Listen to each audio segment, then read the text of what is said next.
বিয়ে বাড়ি যাওয়ার আগেও যে যুদ্ধ করতে হয় সেটা আমার আগে জানা ছিল না গো বাপু।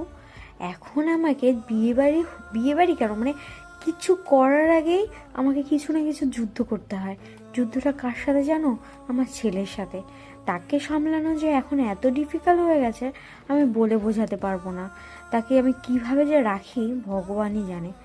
আর আমি সাজছিলাম আর ও আমাকে ডিস্টার্ব করেই যাচ্ছিল কন্টিনিউ। আর আমি ওকে ওয়াকারে বসিয়েছি এই কারণে যাতে আমি ওকে একটু দেখতে পারি। বিছানায় বসিয়ে তো আর মেকআপ করতে পারবো না, কখন কি করে ফেলে, আর এদিকে পড়ে যাবারও ভয় থাকে। যার কারণে মেকআপটা করছি, ভাবেছি মেকআপটা কমপ্লিট হলে ওকে খাওয়াবো, খাইয়ে ওকে রেডি করে দেন আমি শাড়িটা পরে তারপর যাব। আর এদিকে তখন মনে হয় পাপন এসেছিলো, ওর সাথে আমি গল্প করছিলাম। আর এই তো লিপস্টিকটা দেওয়া হয়ে গেছে, ব্যাস এবার ওকে আমি খাওয়াবো, তারপর আমি শাড়িটা পরবো। আর এইভাবে মানে আমার ছেলে বড় না হওয়ার আগে আমি কানে ধরলাম ভাই আমি আর মেকআপ করবো না, মানে সাজুগুজু করে কোথাও যাব না কোনো ইনভিটেশনে।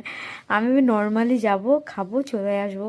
তো সাজুগুজুর পালায় আর রিস্ক নেব না আমি, যেহেতু আজকে সাজুগুজুটা শুরু করে দিয়েছি আর তো মাঝপথে দাঁড়াতে পারবো না, যার কারণে আজকের মতোই সমাপ্ত থাকবে। এই তো আমি রেডি হয়ে গেছি, এখন চলো বিয়ে বাড়ি যাই। বাই।